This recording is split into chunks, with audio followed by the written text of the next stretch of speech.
बिगड़ गया तो प्रतिकार कुछ तो कर सकते हैं, लेकिन देश ही बिगड़ गया, काल ही बिगड़ने लगा तो प्रतिकार करना मुश्किल हो जाता है, प्रतिकार सौकर्य नहीं रहता है। तो इसलिए वो एक से भला, एक से ज्यादा दूसरा, दूसरे से ज्यादा तीसरा, ऐसा हो चुका है। प्रतिकारस्य सौकर्य इति नीचे दिया है, यथोक्त विधया वातादि परित्यागस्य सुकरत्वेन। तो वातादि का प्रतिकार कैसे किया करना है कि छोड़ देना है, वो देश वो वायु छोड़ के दूसरी जगह पे जा सकते हैं। अभी आगे, चतुर्षु अपितु दुष्टेषु कालांतेषु यदा नरः भेषजेन उपपद्यन्ते न भवन्ति तदा आतुराः तदा। अगर ये जो चार है, कालांतेषु मतलब जो वायु, उदक, देश, काल, अंत में जिसके काल है, ऐसे जो चार ये हेतु बताए हैं, उसमें अगर हमने चिकित्सा की, भेषजेन उपपद्यन्ते, यथा योग्य हमने चिकित्सा दी तो न भवन्ति आतुराः तदा, तो हम आतुर नहीं हो सकते हैं। येषां न मृत्यु सामान्यम सामान्यम न च कर्मणाम कर्म पंचविधम तेषाम भेषजम परमुच्यते। कौन आतुर नहीं होता है उसका वर्णन यहाँ पे करते हैं। ये थोड़ा अभी इस अध्याय में अलग अलग अधिकरण आए हैं, तो ये अभी तक का जो आया है वो हेतु बताने के लिए, मतलब जो जनपदोध्वंस किस कारण की वजह से होता है, ये अधिकरण अभी तक चल रहा था। अभी जो है वो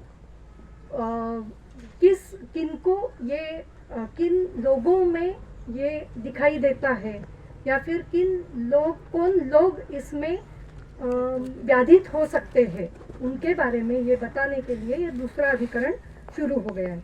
तो येषाम न मृत्यु सामान्यम सामान्यम न च कर्मणाम, जिनमें मृत्यु का सामान्य नहीं है। बताती हूँ क्या है। सामान्यम न च कर्मणाम, कर्म का भी सामान्य नहीं है। आगे पढ़ते हैं और फिर मृत्यु सामान्य क्या है, कर्म सामान्य क्या है, ये बताते हैं। कर्मम पंचविधम तेषाम भेषजम परमुच्यते, उनमें हमें चिकित्सा देनी है। कैसी? पंचकर्म की चिकित्सा, या फिर शमन चिकित्सा और शोधन चिकित्सा, जो जो आप दे सकते हो वो चिकित्सा हमें यहाँ पे देनी है। कर्म पंचविधम तेषाम भेषजम परमुच्यते रसायनानां विधिवच्च उपयोगः प्रशस्यते। पंचकर्म करो और रसायन चिकित्सा, बाद में रसायन चिकित्सा करो। शस्यते देहवृत्तिश्च भेषजैः पूर्वम उद्धृतैः, जो पहले हमने उद्धृत करके रखी है दवाई, उनका उपयोग हमें यहाँ पे करना चाहिए। शस्यते देहवृत्तिश्च भेषजैः, देहवृत्ति देह के लिए, मतलब जो जो व्याधित हो गए हैं उनके लिए उसका उपयोग करना है। सत्यम भूते दयादानम बलयो देवतार्चनम सद्वृत्तस्य अनुवृत्तिश्च प्रशमो गुप्तिर आत्मनः हितं जनपदानां च शिवानाम् उपसेवनं सेवनं ब्रह्मचर्यस्य तथैव ब्रह्मचारिणाम्। संकथा धर्मशास्त्राणां महर्षीणां जितात्मनां धार्मिकैः सात्विकैः नित्यं सह आस्याः वृद्धसम्मतैः इति एतद् भेषजं प्रोक्तम् आयुषाः परिपालनं येषाम् अनियतो मृत्युः तस्मिन् काले सुदारुणे।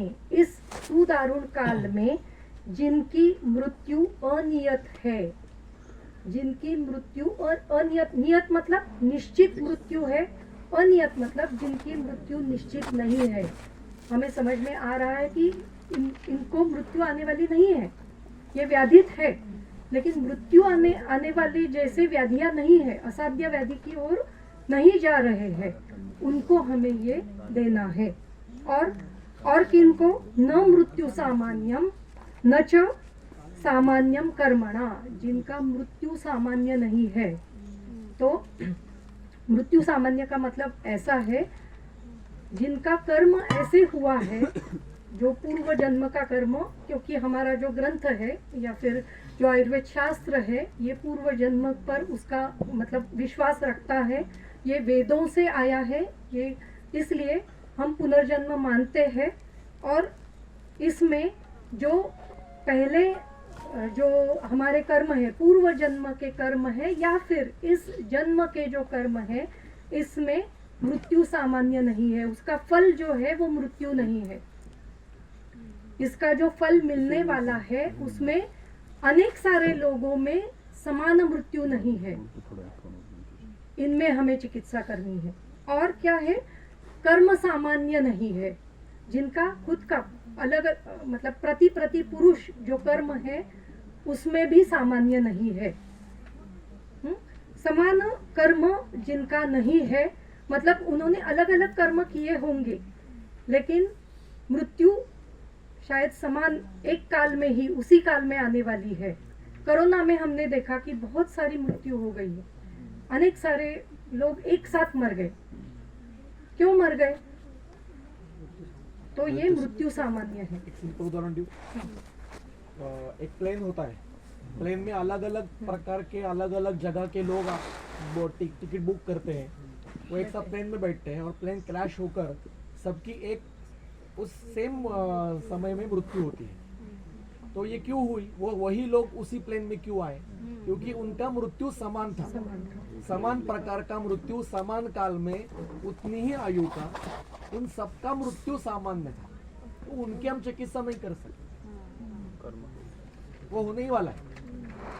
दूसरा उदाहरण और एक दे सकते हैं कि कई बार ऐसा होता है कि एक बस होती है, आपने पढ़ा होगा कि बस खाई में गिर जाती है और 60 लोगों में से 4-5 लोग बच जाते हैं, तो उनका मृत्यु नहीं था वहाँ, लेकिन बाकी सभी लोगों का ऐसे बस से खाई में गिरने से, चोट लगने से मृत्यु उनके कर्म के अनुसार, जो दीदी बता रही है कि जो कर्म ऐसे उनके थे पूर्व जन्म के या ये कर्म के, कि जिनसे उनको एक स्वरूप की मृत्यु आने वाली, वही लोग एक साथ आते हैं। कर्म 3 प्रकार के, बताओ 3 प्रकार के कर्म है, क्रियमाण कर्म, संचित कर्म और प्रारब्ध कर्म, ऐसे 3 प्रकार के कर्म बताए जाते हैं। क्रियमाण कर्म है जो तत्काल उसका फल मिलता है, जैसे हमने आहार बनाया, आहार से ऊर्जा उत्पन्न हुई और हम दष्ट पुष्ट हो गए, ये भी क्रियमाण कर्म ही है। कुछ काल के लिए होगा, काल के बाद होगा, लेकिन क्रियमाण कर्म ही है। या फिर हमें तृष्णा लगी है, पानी पिया, तृष्णा शमन हो गया तो ये क्रियमाण कर्म है। संचित कर्म होता है जो कुछ बहुत काल के बाद मिलता है, जैसे अभी हम पढ़ रहे हैं और उसका परिणाम क्या होगा, हम रुग्ण अच्छी तरीके से देख पाएंगे, हम उनकी चिकित्सा योग्य तरीके से कर सकेंगे। ये संचित कर्म है, हमें यश मिलेगा, हमें पैसा मिलेगा अर्थ मिलेगा तो ये संचित कर्म है, ये बाद में आता है, कभी कभी जन्मों के बाद भी मिलता है। जन्मों के बाद भी मिलता है इसके कुछ उदाहरण चाहिए तो बता दो आप। भीष्म का उदाहरण। हाँ, भीष्म का बताओ। भीष्म का आप बता। हाँ ठीक है, ये जो उदाहरण बताते हैं हर साल हर साल ही होता है, तो वो बताती हूँ। सिर्फ मुझे उनका जन्म जो है, उनकी आयु 190 बरस की थी जब वो महाभारत का युद्ध करके। उनको जब मृत्यु आई, हाँ, तो वो मृत्यु कैसे आई कि उनको हाँ शरपंजर पे वो लेट गए। उनके पिताजी ने दिया था कि इच्छा मृत्यु, इच्छा मरण होगा, तो वो उत्तरायण आने तक के लिए रुके, 5 महीने रुके हैं, 5 महीने वो शरपंजर इस पे थे। तो वो सोच रहे थे कि ऐसे मेरे क्या कर्म है कि मुझे इस प्रकार की ऐसी मृत्यु में, मतलब 5 महीने ऐसे पड़े रहना मुझे क्यों है।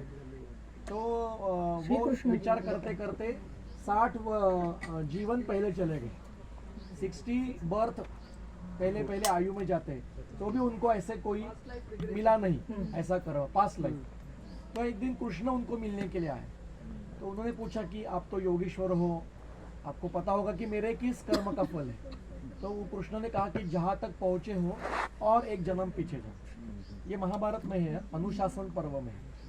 तो जब वो पीछे चले गए तो उन्होंने देखा कि उस आयु में वो एक राजकुमार थे और वो मृगया के लिए गए थे, और ऐसे ही थक के बैठे एक जगह, तो डाली आई थी तो वहाँ पे एक छिपकली बैठी थी और उन्होंने मजाक मजाक में एक कांटा लेके छिपकली को ऐसे चुभाया था और वो मृत्यु हो गई थी। उस कर्म का संचित फल ये इतने 60 जीवन तक पड़ा रहा और फिर वो भुगतना पड़ा। तो ये कर्मज व्याधि होते हैं। और अष्टांग हृदय में भी सुश्रुत के उत्तर स्थान में भी कर्मज व्याधियों का वर्णन किया है। मैं श्लोक बताती हूँ। सुश्रुत उत्तर तंत्र 40वां अध्याय 163। तीसरा कर्म कौन सा? क्रियमाण। तीसरा कर्म है प्रारब्ध कर्म है। ये 3 प्रकार का होता है। प्रारब्ध मतलब इस जीवन में हम जो कर्म कर रहे हैं, जो फल देने उद्युक्त होते हैं। हाँ ओके, फल जो जिसका फल अभी मिलने वाला है वो।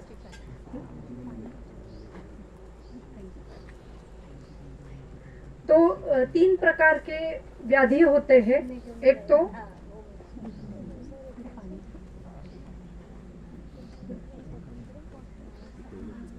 कर्मज व्याधि 3 प्रकार के होते हैं। कर्मजाः व्याधयः 163 नंबर का श्लोक है। कर्मजाः व्याधयः केचित् दोषजाः सन्ति च अपरे कर्म दोषोद्भवा च अन्ये।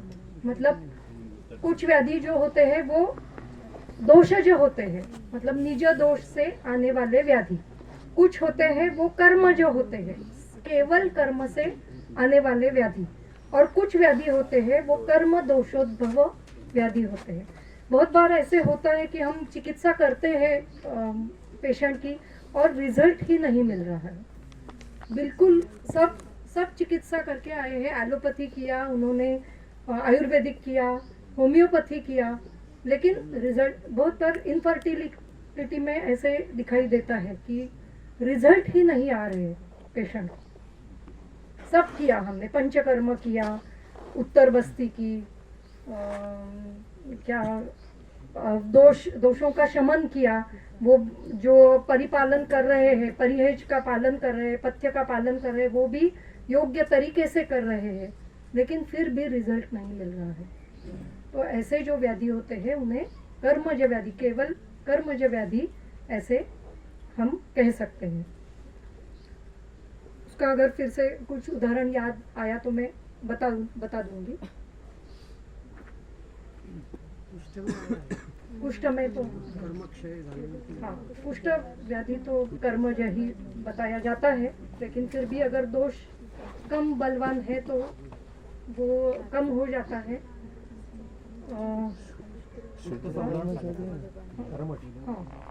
एक ब्रह्म वैवर्त पुराण में कथा है जो अनसुईया ने चिकित्सा की। एक शांडाली नाम की स्त्री थी, शांडाल गोत्र की, और उसके पति को कुष्ठ हुआ और फिर भी वो उसका सभी सेवा वगैरह करती थी, और वो त्वचा विकार इतना बढ़ गया कि वो चल भी नहीं पा रहा है। तो इतना वो क्रोधित हुआ था क्योंकि बिकॉज ऑफ व्याधि वो इरिटेट हो चुका था। तो वो उसको भी गालियाँ देता रहता था, सबको तकलीफ देता, फिर भी वो उसकी सेवा करती थी। एक दिन उसको कहीं तो जाना था काम के लिए, तो वो पति को अपने पीठ पे बिठा के रात्रि में उसको लेके जा रही थी कहीं तो दूसरे गांव में। तो गांव में एक सूली पर एक ऋषि को, साधु को लटका के रखा था चोर समझ के। तो जाते समय उसके पीठ का धक्का उस साधु को लगता है तो श्राप देता है कि जिसके कारण मुझे तकलीफ, क्योंकि सूली पर है तो उसको वेदना हुई, तो उसकी सूर्योदय के बाद मृत्यु हो जाएगी। अब शांडाली क्या करती है, अपनी पातिव्रत्य धर्म से सूर्य उदय ही होना बंद कर देती है। ऐसा सावित्री का उदाहरण है, वैसे भी ये उदाहरण है। तो जब ये बात सब जगह अंधकार फैल जाता है तो सभी लोग अनसुईया माता के पास जाते हैं कि एक पातिव्रता के कारण ये हुआ है, तो आप पतिव्रता का सर्वोत्कृष्ट उदाहरण हो, तो आप ही जाकर वो प्रकरण ये सारा संभाल लो। तो जाती है अनसुईया माता, उसको समझाती है, उसके पति की चिकित्सा करती है, उसका कुष्ठ कर्मज होता है तो वो कर्म की चिकित्सा भी करती है, और फिर सूर्योदय होता है और फिर वो सब प्रॉब्लम छूट जाता है। तो ये एकमेव वो उदाहरण है कि स्त्री ने कुष्ठ की चिकित्सा की है, वो भी मतलब औषधोपचार भी किया है और कर्म चिकित्सा भी।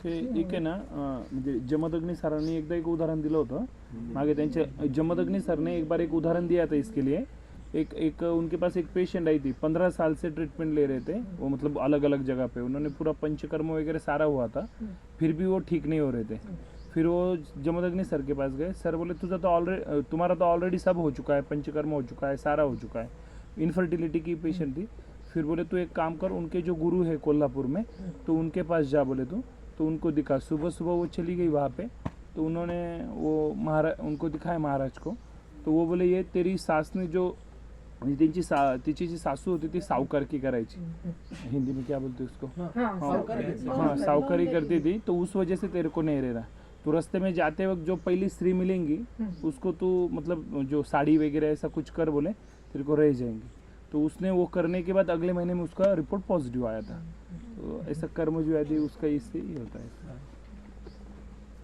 तो ऐसे उदाहरण मिलते हैं हमें और चिकित्सा उस तरीके से कभी कभी करनी पड़ती है तो जो ऐसे चिकित्सक है मैंने तो कभी नहीं की है ऐसी चिकित्सा फिर भी इनको ज़्यादा या फिर वो ज़्यादा उसमें तज्ञ हैं तो वो करते होंगे ठीक है आगे है और हाँ तो चिकित्सा क्या करनी है इसके लिए तो वो बताया है तो बहुत सारी चिकित्सा जो दी है ना वो खुद को ही करनी है आत्मानम एवं मन्येत कर्तारम सुख दुख योग खुद को ही जो हमारा सुख है वो हमारी वजह से ही होता है आत्मानम एवं मन्येत कर्तारम सुख दुख अगर आपने ये चिकित्सा भी देखी ना तो खुद को क्या करना है वो बताया है सत्यम भूते दया सत्य बोलना है आपको खुद को बोलना है भूते दया दानम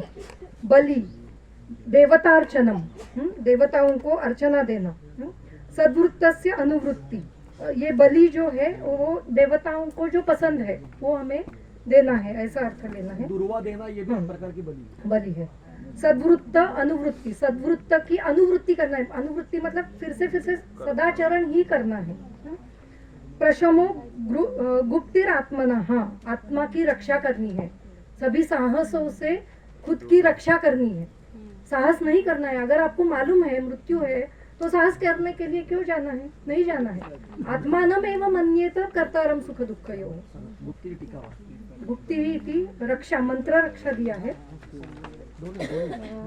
गुप्ति ही मंत्रादीना रक्षा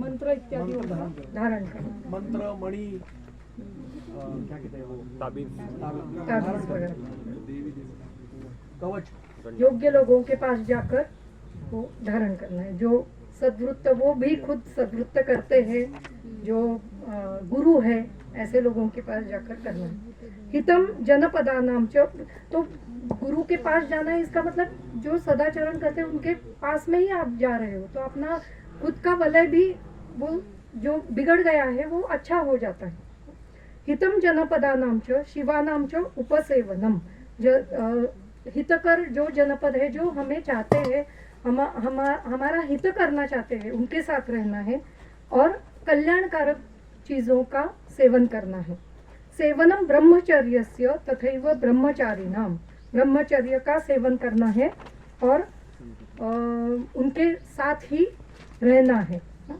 संकथा धर्मशास्त्राणाम महर्षिणाम जितात्मना अभी ब्रह्मचर्य का सेवन क्यों बताया है तो शुद्धि होने के लिए मन की शुद्धि होने के लिए और शरीर शुद्धि होने के लिए संकथा धर्मशास्त्राणाम धर्मशास्त्राओं की कथाओं को पढ़ना है महर्षिणाम जितात्मनाम जो किनसे पढ़ना है तो महर्षियों से वो ज्ञान लेना है धार्मिकै ही सात्विकै ही नित्यम स आस्याः आस्या मतलब जो परिजन है या फिर जो हमारे मित्र परिवार है वो इस तरीके से धार्मिक और सात्विक जो हमारे साथ बैठते हैं वो हास्य मतलब जो बैठते हैं आसन हास्य आस्या सुखम आस्या सुखम वृद्ध सम्मत ही जो वृद्ध सम्मत है वृद्धों को भी जो हमारा जो परिवार है वो सम्मत होना चाहिए इति एतत् भेषजम प्रोक्तम आयुषाः परिपालनम ये भेषज है ये चिकित्सा है इसकी येषाम अनियत और ये किन्हें हमें देनी है? जिनको मृत्यु अनियत है, जिनका निश्चित मृत्यु नहीं है, उन्हें हमें इस सुदारुण काल में ये करनी चाहिए। इति श्रुत्वा जनपदोध्वंसने कारणानि पुनः अपि भगवन्तम् आत्रेयम् अग्निवेश उवाच अथ खलु भगवन् कुतो मूलम एषां वायवादीनां वैगुण्यम उत्पद्यन्ते। अभी ये सभी जो जनपद हुआ है उसके हेतु देखे हमने, उसकी चिकित्सा देखी, लेकिन ये होता क्यों है? जो वायु इत्यादि का विगुणता जो आती है वो किस वजह से आती है? वैगुण्यम उत्पद्यन्ते येन उपपन्नाः जनपदम उद्ध्वंसयन्ति इति, जिससे उत्पन्न जो उत्पन्न होने के बाद जनपद का विध्वंस करते हैं। इसके बाद का वर्णन जो है बहुत ही महत्वपूर्ण है। शांति से पढ़ो और समझने का प्रयास करो, और ये आज भी घटता है। पढ़ो। तम उवाच भगवान अत्रेयः सर्वेषाम् अपि अग्निवेशो, हे अग्निवेश, सर्वेषां वायवादीनां यद वैगुण्यम उपपद्यते तस्य मूलम अधर्मः। इसका मूल क्या है? अधर्म है। धर्म की व्याख्या क्या है? कर्तव्य। चोदना लक्षणों धर्मः। उदना मतलब आचरण। चोदना लक्षणों धर्म, ऐसी शब्द कल्पद्रुम में व्याख्या ही है। इसका मतलब ऐसा है जिसके लिए हम प्रवृत्त होते हैं, क्रिया करने के लिए प्रवृत्त होते हैं, वो धर्म है। यहाँ पर ये व्याख्या लग रही है, धर्म की व्याख्या संपूर्ण सृष्टि, संपूर्ण समाज, जीव सृष्टि, इन सबके अनुकूल अपना जीवन करना, इसका नाम धर्म है। ये व्याख्या यहाँ पर जो ये व्याख्या है ये इसकी है, क्या कहते हैं इसको, धर्मशास्त्र की। धर्मशास्त्र। तो यहाँ पर वो नहीं लगता उसका, लेकिन वहाँ पे ऐसे दिया है सर, आचार्य उदितः। शब्द का अर्थ क्रिया है। जो 14 धर्म लक्षण का है ना, इसका क्रिया, प्रेरणा, इस अर्थ में ये नहीं है। यहाँ पर यह धर्म का अर्थ है संपूर्ण सृष्टि, जीव सृष्टि, इसका अनुपालन, उसका रक्षण और सबका कल्याण, इस प्रकार का जो आचरण होगा उसका नाम धर्म है।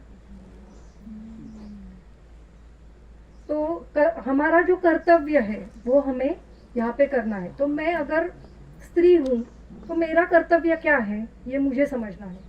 कोई पुरुष है तो पुरुष का, उसका खुद का कर्तव्य क्या है वो समझना है। तो इसका मतलब क्या है? आजकल हम ये सोचना ही हम बंद कर चुके हैं। स्त्री जो है वो पुरुष के समान है और कुछ भी कर सकती है, कुछ भी साहस कर सकती है, कुछ पुरुष के समान उसको ये देना चाहिए। और हाँ, ये अधर्म की ओर ही धीरे धीरे हम जा रहे हैं कि जो स्त्रियों का जो धर्म है, प्रजा पालन कर, प्रजा की उत्पत्ति करना, ये धर्म ही हम भूल चुके हैं। अनेक सारे जो अभी जो लड़कियां हैं, उनको अगर हमने पूछा ना कि आपको शादी करनी है क्या, शादी होने के बाद पूछा बच्चा कभी होगा, कब होगा, तो उनके मन में उसकी इच्छा ही नहीं है। तो ये धीरे धीरे हम अधर्म की ओर ही जा रहे हैं। ये भी एक प्रकार का एक छोटा अंश होगा शायद, लेकिन ये ही एक प्रकार का अधर्म ही हो रहा है। प्रजा की उत्पत्ति ही नहीं होगी। मैं तो ऐसा भी कहती हूँ कभी कभी कि जो अच्छे लोग हैं वो कम हो रहे हैं, जो सोचते हैं अच्छी तरीके से सोचते हैं वो कम हो रहे हैं। काल विपर्य, काल की विपरीत, कलयुग की वजह से जो अच्छा करना चाहते हैं, अच्छा समाज को देना चाहते हैं, वो लोग कम हो रहे हैं। और उनको ही चाहिए कि नहीं, मैं काम करूंगा लेकिन बच्चा पैदा नहीं करूंगा। काम अच्छे काम करेंगे, क्या सोशल काम करेंगे, सामाजिक काम करेंगे, कुछ अच्छा पढ़ाएंगे, सब करेंगे, लेकिन बच्चा पैदा नहीं करूंगा। आजकल फैशन है मैडम, बच्चा नहीं कुत्ता बिल्ली पाल। हाँ, कुत्ता बिल्ली का। या फिर डिंक, वो क्या डबल इनकम, मेरे पास मुंबई में नो किड। No kid. मेरे पास मुंबई में एक कपल आया था, वो 12 साल लिव इन में रहते हैं और फिल्म इंडस्ट्री में है, वो प्रोडक्शन में है, वो कैमरामैन है। अब दोनों 40 के आसपास है। अब वो कह रहे हैं कि हमें बच्चा चाहिए। मैंने क्या थोड़ी देर के लिए, अभी 10-12 साल की तो आयु रहेगी आपको, क्योंकि सारे व्यसन है उनके। अरे अब आपको बच्चा लेके क्या करना है? किसी को गोद लो अगर चाहिए, और उसके लिए वो इनफर्टिलिटी भी है। मैंने कहा क्यों, सबको, आपको भी तकलीफ मुझे भी तकलीफ, छोड़ो। और अगर जो अच्छा काम करते हैं वो ही उत्पादन मतलब प्रजा उत्पत्ति नहीं करेंगे तो क्या होगा? जो बुरे लोग हैं वो ज्यादा बढ़ जाएंगे, तो अधर्म और ज्यादा बढ़ जाएगा। तो ये एक अंश है ही, एक हेतु है ही। तो ये अधर्म शुरू हो चुका है। तन्मूलम व असत्कर्मम पूर्वकृतम, अथवा इसका ये जो अधर्म है इसका मूल क्या है? असत कर्म, अयोग्य कर्म। और वो कैसे? पूर्वकृत, तो यह जन्म में या फिर पूर्व जन्म में किया हुआ जो हमारा कर्म है वो गलत हो रहा है, असत कर्म हो रहा है, सत्कर्म नहीं है। तयोः योनि प्रज्ञापराध एव। प्रज्ञापराध क्या है? धी धृति श्रुति विभ्रंशः। धी बुद्धिनाश हो गया है, निर्णय लेना, क्या लेना है, ये लेना है, वो लेना है, कुछ समझ में ही नहीं आ रहा है। धृति विभ्रंश, जो धारण शक्ति है, जो हम बोल रहे हैं समझ में ही नहीं आ रहा है। मैं मेरा ही करूँगी, जो मुझे चाहिए वही करूँगी, ये धृति भ्रंश है। वो गलत हो तो भी मैं वही करूँगी। धारणा शक्ति जो है, जो सज्जन लोग बता रहे हैं वो समझ में ही नहीं आ रहा है, धृति भ्रंश हो रहा है। और स्मृति भ्रंश, फिर रतन टाटा जी ने शादी नहीं की, वो भी एक गुनाह किया होगा। अच्छे लोग थे और प्रजा बढ़नी चाहिए थी, बराबर। स्मृति भ्रंश, स्मृति भ्रंश में क्या है? जो अच्छी स्मृति है वो भी हम उसका भ्रंश हो जाता है। तो ये भी धृति और स्मृति विभ्रंश है। ये प्रज्ञापराध है और उसका कारण ये इन सब की योनि है। अधर्म की योनि पहले क्या है? हमारा असत कर्म, पूर्वकृत असत कर्म। और उसकी योनि क्या है? वो कर्म क्यों करते हैं हम? क्योंकि धी धृति स्मृति का विभ्रंश हो चुका है, इसके कारण असत कर्म होता है, इसके कारण अधर्म हो जाता है। आगे है तद यथा यदा वै देश नगर निगम जनपद प्रधानाः धर्मम् उत्क्रम्य अधर्मेण प्रजां वर्तयन्ति तदा आश्रित उपाश्रिताः पौरजनपदाः व्यवहार उपजीविनश्च तम अधर्मम अभिवर्धयन्ति। तो क्या है? यदा वै देश नगर निगम जनपद प्रधानाः, जो प्रधान है, MP, PM, ये सभी जो है वो अगर, या फिर नगर सेवक जो है, महापौर, प्रधान, ये जो है ये क्या कर रहे हैं?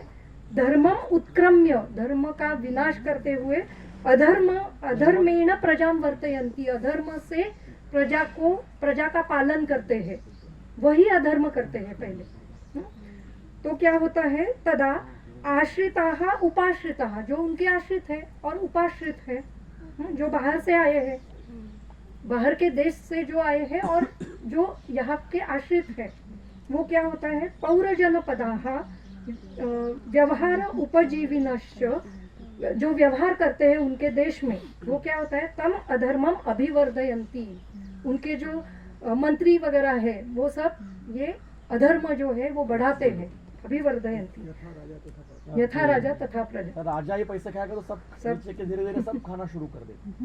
ततः सो अधर्मः प्रसभ धर्मम अंतर्धत्ते ततः ते अंतर्हित धर्मणः देवताभिः त्यज्यन्ते तेषां तथा अंतर्हित धर्माणाम् अधर्म प्रधानानाम् अपक्रांत देवतानां ऋतवो व्यापद्यन्ते। तो क्या होता है उससे प्रारंभ हुआ है, उसके परिणामों का प्रारंभ यहाँ से हुआ है। यहाँ से। ये महत्व का है। इस अधर्म का परिणाम पंचमहाभूतों पर होता है। तो ये जो अधर्म है ये पहले सभा में मतलब जो आजू बाजू का प्रदेश है वहाँ पे ये अधर्म बढ़ेगा। फिर उसके क्या बाद क्या होगा वो तथा ते अंतर्हित धर्मणा, धर्म अंतर्हित होने से वो लोग देवता भी ही त्यजन्ते, देवता भी ही मतलब जो देवताएं हैं उनका भी त्याग करते हैं। देवता अभी उनका त्याग करते हैं। देवता, हाँ देवता भी ही त्यजन्ते, देवताओं के द्वारा उनका त्याग होता है। अभी मतलब आपने स्टोरी पढ़ी होगी ना कि कोई हम कथा पढ़ते हैं कि वो देवी की आराधना की और उनके देवी सामने प्रकट हुई। आज क्यों नहीं हो रही? क्योंकि हमारा त्याग किया उन्होंने। हे नहीं सुधरायचे बाबा. हाँ किसी ने पूछा था कि अभी सभी अधर्म चल रहा है तो श्री कृष्ण जी फिर से या फिर विष्णु जी अवतार क्यों नहीं ले रहे, ऐसे पूछा है किसी ने। हाँ, मैं यहाँ पे थोड़ा मेरा मतलब ऐसा अर्थ लेती हूँ कि जो दिव्य व्यक्ति है जिनको समझ में आता है वो भी त्याग करते हैं। ऐसा दिव्य व्यक्ति है जो जिनको दिव्य बुद्धि है वो भी ऐसे परिजनों का त्याग करते हैं। वो सोचते हैं हम भी करते हैं ना, अगर हम अच्छा काम कर रहे हैं और कोई मंत्री वगैरह वहाँ पे आ गया तो हम छोड़ देते हैं, जाने दो ये काम ही नहीं करना है, कॉलेज छोड़ देते हैं। हाँ कॉलेज छोड़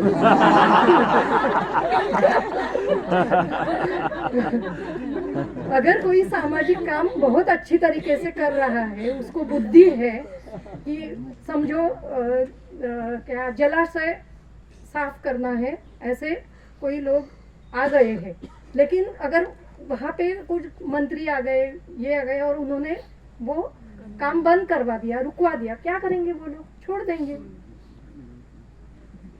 अगर उनमें ताकत नहीं है उनको ये करने की तो वो छोड़ देंगे। तो ये ऐसे भी अर्थ हम ले सकते हैं। देवता भी ही त्यज्यन्ते तेषां तथा अंतर्हित धर्मणाम अधर्म प्रधानानाम अपक्रांत देवतानाम ऋतवो व्यापद्यन्ते। जब इस तरीके से अंतर्हित धर्मणाम, जिनके मन से धर्म अंतर्हित हो गया है, धर्मणाम अधर्म प्रधानानाम, और अधर्म बढ़ने लगा है जिनके मन में, अपक्रांत देवतानाम, जिनको देवताओं ने छोड़ दिया है, ऐसे प्रदेश में ऋतवो व्यापद्यन्ते, ऋतु में व्यापाद आना शुरू हो जाता है, ऋतु बिगड़ने लगते हैं। तेन न आपो यथा कालम देवो वर्षति न वा वर्षति विकृतम वा वर्षति। तो हाँ, तेन न आपहा, आपहा वर्षा ऋतु, यथा कालम योग्य काल में, देवो वर्षति।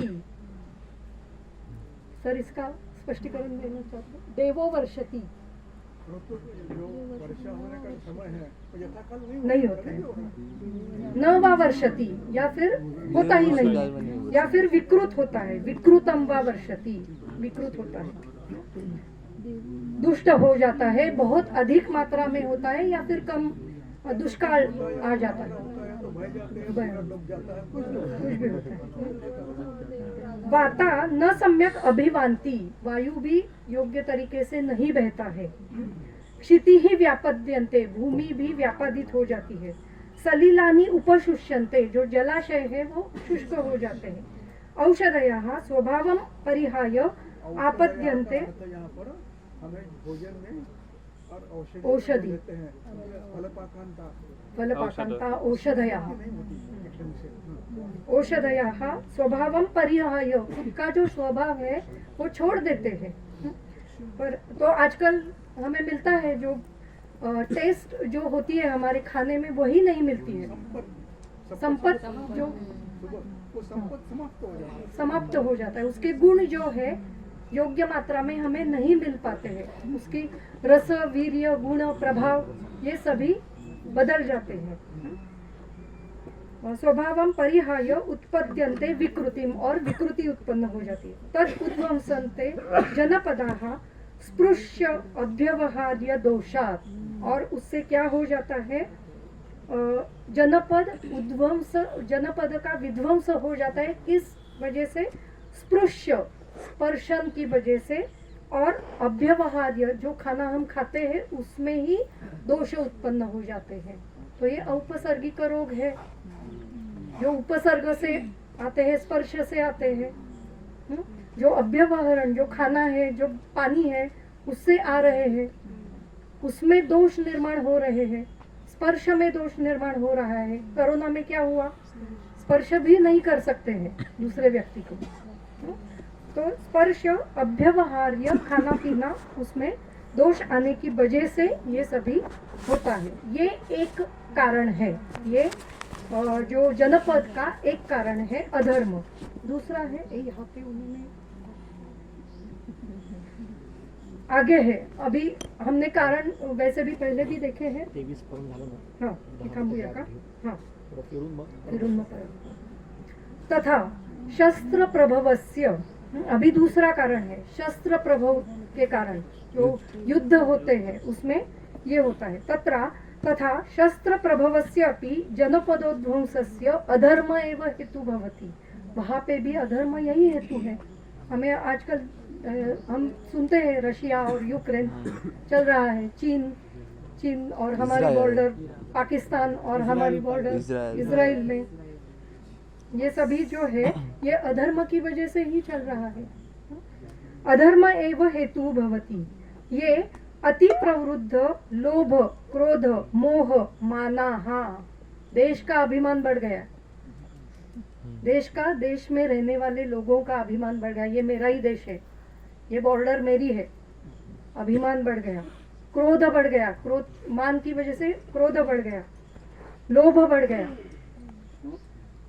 1 इंच भी नहीं दूंगा मैं। लोभ बढ़ गया। अति प्रवृद्ध लोभ, क्रोध, मोह, माना ते दुर्बलान अवमत्य आत्म स्वजन परोपघाताय। दुर्बल लोगों का अवमान करते हैं, उनको दबाते हैं, उन पर हिंसा करते हैं। अवमत्य आत्म स्वजन परोपघाताय, मतलब पर उपघात तो होता ही है, आत्म उपघात भी होता है और स्वजन उपघात भी होता है। खुद का भी उपघात करते हैं, आत्मजनों का भी उपघात करते हैं, जो हमारे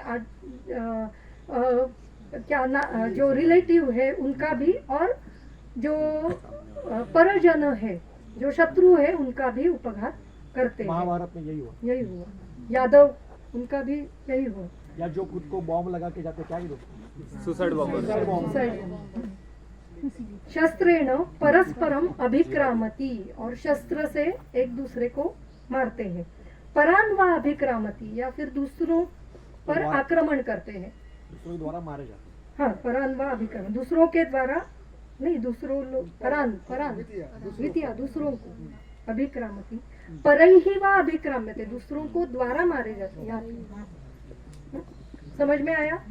आगे है, ये है हुआ दूसरा कारण, दूसरा हेतु।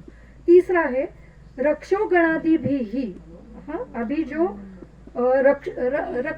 रक्षस का मतलब भूत मात्र, भूत का मतलब यहाँ पे ऐसा है जो अस्तित्व में है, जो इन्फेक्शियस डिसीजेस हम यहाँ पे ले सकते हैं, वायरल डिसीजेस। हाँ, तो अभी चीन ने जो किया वो सभी लोग को उसको भुगतना पड़ा। हाँ, रक्षोगणादि भी विविध ही भूत संघ ही, विविध भूत संघों के द्वारा तम अधर्मम अन्यद्वा उपचारंतम उपचार अंतरम उपलब्ध्यम अभिहन्यते।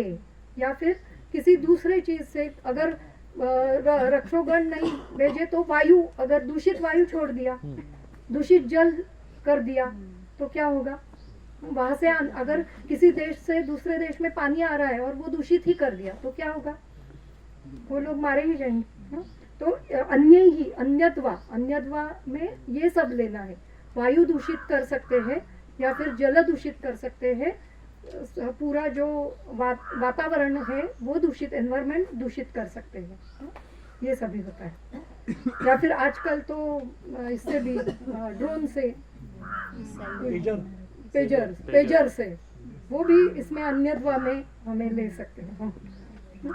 आगे है तथा अभिशाप प्रभवस्य अपि अधर्म एव हेतु। अभिशाप से भी अभिशाप से भी ये जनपदोध्वंस होता है और उसके लिए भी अधर्म यही हेतु है। तो इसके लिए इन्होंने ही एक उदाहरण दिया था तो कि जो महाभारत हुआ, महाभारत के बाद जो हाँ यादवों का जो युद्ध हुआ, विनाश हुआ, वो अभिशाप की वजह से हुआ। गांधारी ने शाप गांधारी ने शाप दिया था। तो जो व्यक्ति दिव्य है, जो व्यक्ति गुरु है, जो व्यक्ति सज्जन व्यक्ति है, अगर उन्होंने उनके मन में अगर उस व्यक्ति के प्रति जो भाव है वो उनके अगर बिगड़ गए या फिर उनके मन में अगर क्रोध उत्पन्न हुआ उस व्यक्ति के प्रति तो वो म्हणतात ना मराठीत. तळतळा, तो वो शाप उसके कारण अधर्म ये एक इसमें जनपद एक प्रकार ऐसा भी है कि मतलब मेरे पास ऐसे 2-3 केसेस हमने देखे हैं, मेरे जो गुरुजी हमारे नासिक में हैं वो, कि कोई अगर किसी को दूसरे तकलीफ देने के लिए कोई अपचार करता है, आजकल ये भी चलता रहता है, खाने में से देते हैं या कोई मंत्रों से करता है, दूसरों की उन्नति देखी जाती नहीं है, दूसरों के गुण या क्या कुछ भी देखा नहीं जाता तो उसको तकलीफ हो, इसलिए जो करते हैं ना उनको बाद में खुद को भुगतना पड़ता है वही चीज। तो ऐसा एक पढ़ा मैंने कहीं तो कि जिनको भी कंटिन्यू किसी भी चिकित्सा से शांत नहीं होने वाला कोई अगर इपिलिप्सी हो रहा है उनको या उनके कुल में किसी को, तो कहीं ना कहीं उन्होंने या उसके कुल के किसी व्यक्ति ने कुछ अपचार किसी के ऊपर किया था, तो वो उल्टा जब आता है तो घर में किसी को इपिलिप्सी जैसे कई व्याधि भुगतने या सोरियासिस जैसे व्याधि भुगतने पड़ते। ये भी फिर से नाना जी का ही कर्मयोग। किस्सा, नाना जी की केस है, मतलब मैंने उनसे ही सुनी है, कल भी चर्चा हुई हमारी कि एक बार वो एक स्त्री अपने पति को चेक करने के लिए दवाई देने के लिए लेके आती थी और वो 2-3 बार ऐसा होने के बाद में जब वो लेके आई तो नाना जी ने उसके कान के नीचे लगाया था कि तू ही खाने से दे रही उसको और तू ही चिकित्सा लेने के लिए मेरे पास लाती हो। वो खाने से उसको कान का मल दे रही थी, पति को ही करोना मल दे रही थी लेकिन डाल उनको के। कैसे समझ में आया? वो तो पता चला।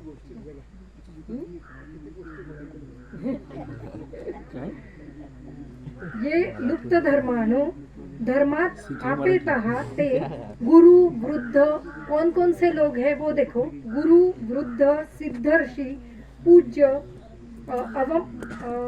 पूज्यान अवमत्य अहितानि आचरन्ति ततः ताः प्रजाः गुरुवादिभिः अभिशप्ताः। वो प्रजा जो है गुरु इत्यादियों के द्वारा अभिशप्त होती है, अभिशप्ताः भस्मताम उपयान्ति। प्राग एव अनेक पुरुष कुल विनाशाय, और क्या होता है पूरे उस पुरुष का पूरा कुल का विनाश हो जाता है। नियत प्रत्यय उपलम्भात अनियताश्च अपरे। नियत प्रत्यय उपलम्भात इसका मतलब ऐसा है, नियत प्रत्यय उपलम्भात अनियताश्च अपरे भस्मताम यान्ति योजना अनियता इति अमिलिता। मतलब अभी जो जनपद ध्वंस में जिनकी मृत्यु नहीं है वो अनियत है। प्रतिनियत पुरुष अभिशापात प्रतिनियता एवं भस्मताम यान्ति। मतलब हर एक पुरुष को कुछ शाप अगर मिल गया है तो पूरे उसी काल में उनकी मृत्यु नियत है। ये नियत प्रत्यय मतलब कारण, तो निश्चित कारण कुछ है। नियत प्रत्यय उपलम्भात अनियताश्च अपरे, और जिनको अनियत है मृत्यु उनके लिए वो जो निश्चित कारण है वो नहीं है। ठीक, तो इस प्रकार से जनपदोध्वंस के लिए ये 4 कारण बताए हैं। क्या क्या है? अधर्म, शस्त्र प्रभव, रक्षोदिगण प्रभव और अभिशाप प्रभव, ऐसे 4 कारण बताए हैं। अभी आगे एक 5 मिनिट के बाद 5-10 मिनिट 15 मिनिट तुलाच अजून पुढचं, ठीक, 15 मिनट के बाद फिर से आएंगे। थोड़ा टहलेंगे यहाँ पे। एक हेतु और उसमें ऐड कर सकते हैं कि जैसे राम की कथा है कि राम का जब पूरा काल खत्म होने को आया तो काल उनको मिलने के लिए आया कि अभी आपको आपका अवतार खत्म करना है। तो उन्होंने कहा कि ये चर्चा चलते समय बाहर अंदर किसी ने आना नहीं है, तो उसने बाहर लक्ष्मण को खड़ा किया कि अगर कोई आया और अपने हमें डिस्टर्ब किया तो जो करेगा उसको मृत्युदंड देना, मतलब उसको देह त्याग करना पड़ेगा।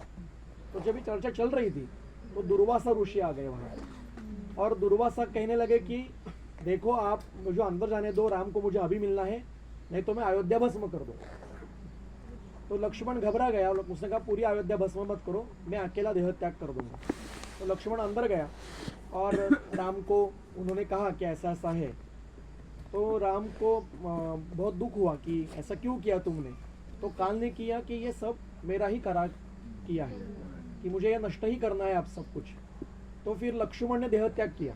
अभी भी वो जगह है ना शरीयों के तट पर, उसको गुप्ती तीर्थ कहते हैं। जैसे लक्ष्मण ने किया पीछे पीछे राम ने भी देह त्याग कर दिया, शरीयों में सदेह चले गए। और राम के बाद अयोध्या में एक भी लोग बचा नहीं, सबने देह त्याग कर दिया। और उनके 8 बेटे थे, मतलब राम के 2 ऐसे चारों भाइयों के 2-2 बेटे थे। तो उनको पूरा राज्य 8, राम ने ऐसा नहीं किया कि मेरे ही 2 बेटों को सारा राज्य मिलना चाहिए, उसने 8 राजपुत्र थे तो पूरा राज्य था वो 8 विभाग करके हर एक को एक एक दे दिया।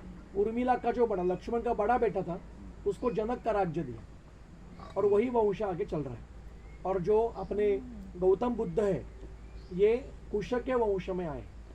तो अयोध्या में आज कोई रहता नहीं, जो अयोध्या में जो राम के वंशज है वो राम के समय नष्ट हो गए। अभी अयोध्या का राजा हनुमान है, लेकिन रघुवंश तो बाद में रघुवंश वहां नहीं है। तक्षशिला जो है पाकिस्तान की रावलपिंडी, ये भरत के पुत्र का राज्य था। लाहौर ये लव का राज्य था। लक्ष्मणपुरी ये लक्ष्मण के अंगद नाम के बेटे का राज्य था। ऐसे उन्होंने डिवाइड करके दिया सब राज्य, लेकिन अयोध्या में कोई नहीं रहा। तो ये भी जनपद उद्ध्वंस ही था एक प्रकार से। पूरे कुल का विनाश होना, ये भी कुल नहीं, गांव नष्ट हुआ। कुल तो चला गया इधर उधर, राज्य दे दिया सबको, वो बचे। मतलब बाद में कुश ने आकर वहां नागेश्वर नाम का एक मंदिर है, उस मंदिर में जाके पूजा की, लेकिन शहर में कोई नहीं था। जनपद पूरा उद्ध्वंस हो गया। हे फक्त कालामुळं ना, म्हणजे काल. कर्मामुळं नाही. नाही नाही, पण हा पण एक हेतू आहे काल, की आता हे नष्टच व्हायला पाहिजे। द्वारका नष्ट हो, पूरी नष्ट हो गई द्वारका। क्यों हो गई? वो काल का परिणाम। एक्सपायरी डेट हाँ, मतलब युग का बदल हो गया ना, म्हणजे मतलब ऐसे त्याच्यात बोल सकते हैं कि वहाँ पे अधर्म नहीं है। अधर्म नहीं है, लेकिन वो नष्ट होना चाहिए। कभी कभी बहुत अच्छा भी नहीं होना चाहिए। मैं और एक उदाहरण बताऊं और फिर रुकते हैं। हमारे आयुर्वेद से रिलेटेड है। जब हमारे काशीराज दिवोदास, जिनका स्थान यहाँ पे है, ये काशी में रहते थे, कार्य करते थे, तो वहाँ एक भी मृत्यु होती नहीं थी काशी में। काशी ये मृत्यु की नगरी क्यों है, उसके पीछे का रीजन है। तो शंकर जी ने कहा कि मेरा काम ही नहीं हो रहा है। कोई बीमार पड़ता है तो आप चिकित्सा करके ठीक कर देते हो, कुटी प्रावश्यक रसायन करके आयु बढ़ा देते हो। तो विश्व और वो कोई भी हर एक अनेक लोग उन्होंने भेजे वहाँ, तो वो काशी में जाके रहे। इतनी अच्छी सारी व्यवस्था थी। तो फिर विष्णु को भेजा और आदि केशव घाट है अभी भी, वहाँ उनका मुलाकात हुई। और फिर विष्णु ने कहा कि आपका अभी अवतार समाप्ति है, आप काशी से निकल जाओ, ताकि बैलेंस बिगड़ रहा है सृष्टि का। तो आप प्रभास पट्टन मतलब यहाँ पे आ जाओ और यहाँ आकर आपका देह त्याग आपको करना है। कुछ निमित्त होगा, आप देह त्याग कर दोगे। तो वो निकले जब काशीराज दिवोदास, तो उन्होंने निकलते समय जिस जहाँ पे शिव पूजा की, वो आज भी दिवोदासेश्वर नाम से काशी में मंदिर है। वो अपने कॉरिडोर के पास में ही है, नया कॉरिडोर जो हुआ है। और फिर वहां से निकले, इसलिए काशी में मृत्यु होना अच्छा है, क्योंकि बाद में वो शिव जी का स्थान मृत्यु। तो ये हमारा इतिहास है, इसके प्रूफ से ही हेलो ये मंदिर जो है अलग अलग जी को प्रमाण भी कर देगी सब 6 दिन तक नियम